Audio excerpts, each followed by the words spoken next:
Hey, Friendly Hollow. Hey, it's new. I'm here today with Belle, Kitty, and Chloe. And we are going to show you a new craft. This one is awesome. This one is we're going to take plain old washers and turn them into a necklace. And here's the washer necklace that we'll be making something similar.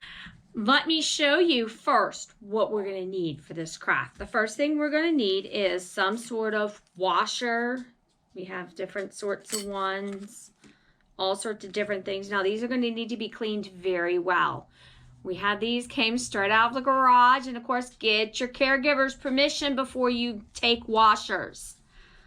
I had to get the event staff's permission to take this washer out of my garage because it belonged to him. So get permission.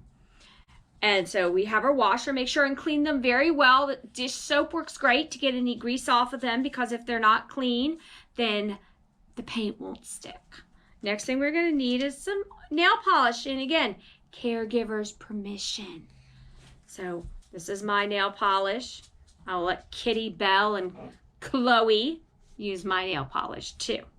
The next thing we're going to need is some sort of cording. There's another choice here, several choices here tangled up, to put our string on. Now, depending on what kind of cording, we may discuss using some beads, and we could use the really small ones or some of these. With our leather cording, we found that this size works great. And if we're going to use our beads, you need something to hold your beads in, and this way your beads won't roll away and you won't spend as much time on the floor looking for your beads. You're going to need some scissors to cut our stuff with, and also we need our smock. As you see, we're all wearing smocks so we don't get nail polish, which will stain. It's a good idea. Yes, Kitty's telling me, remember to pull your hair back and out of the way because you don't want to get nail polish in your hair. And then, of course, cover your table, which I always forget to mention, but you cover your table. And we have this as our tablecloth just for crafts.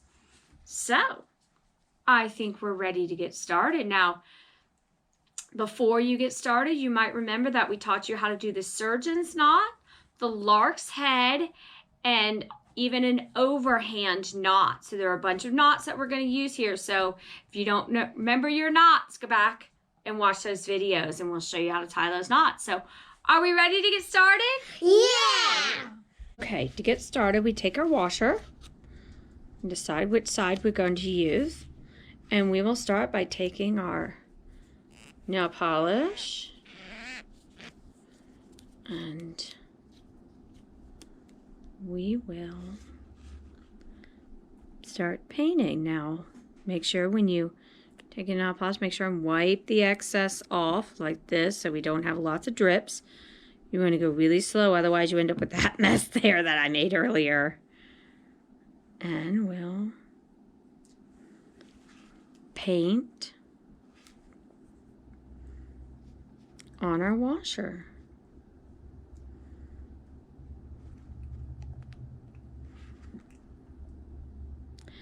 Now we keep painting around. Now after I got done, it looked like this.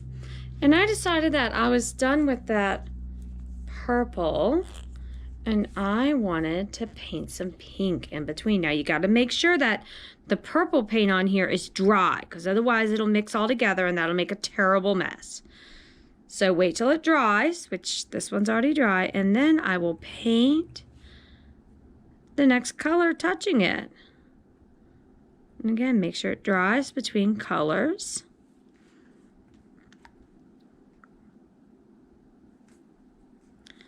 Just like that, and you keep going. Now, I haven't gotten the edges.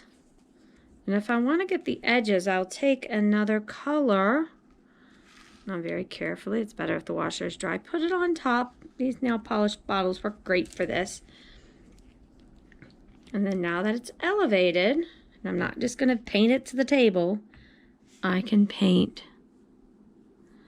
the edges too. Like that. Just spin it around and paint my edges. And again, I would wait until the pink dries and paint the edges of the purple. And then after that's dry, we have this one here, that's all dry. I'll take my cord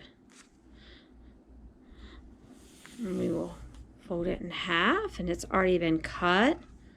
We will go ahead and make a lark's head knot. Remember, we fold it over.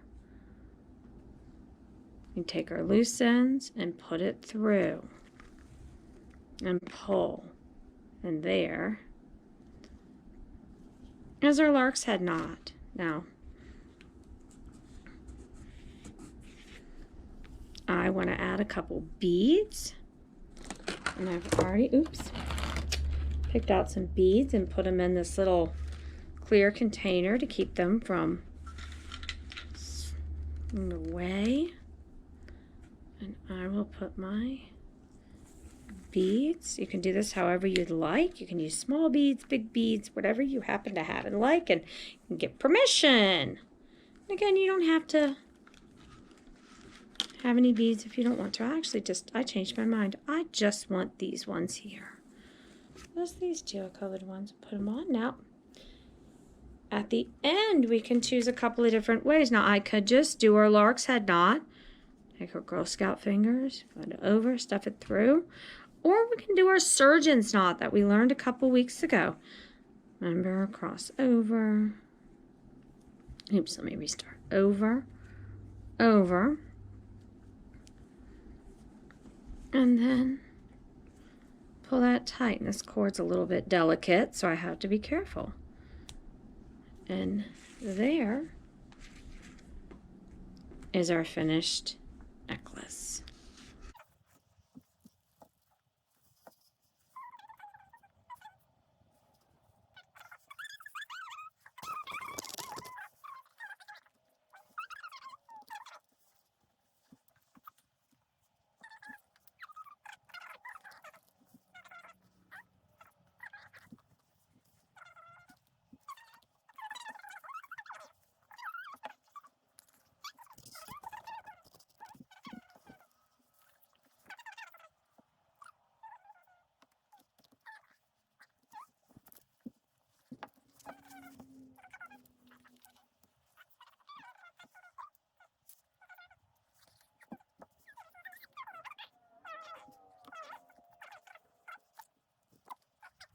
Now that we're all finished painting, we've got to wait for it to dry.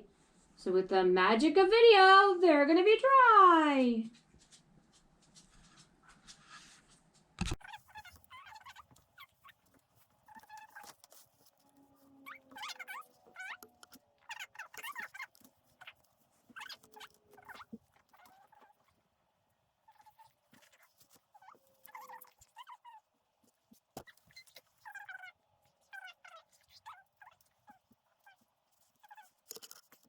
Now here is my necklace, and you'll have to watch the slideshow to see what Kitty and Belle and Chloe do. You'll see a picture of them with mine, so check out that slideshow.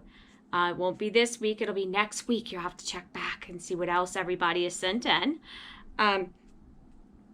Make sure your washer is all the way dry. You don't want to mess the paint up. Excuse me. And also you can finish these with some sort of sealant. We may decide to use the same spray paint or clear sealant spray paint that we used on our kindness rocks so that it doesn't chip off. But if it does chip off, then you just get to make it again. So have lots of fun with this one, and we'll see you later. Bye.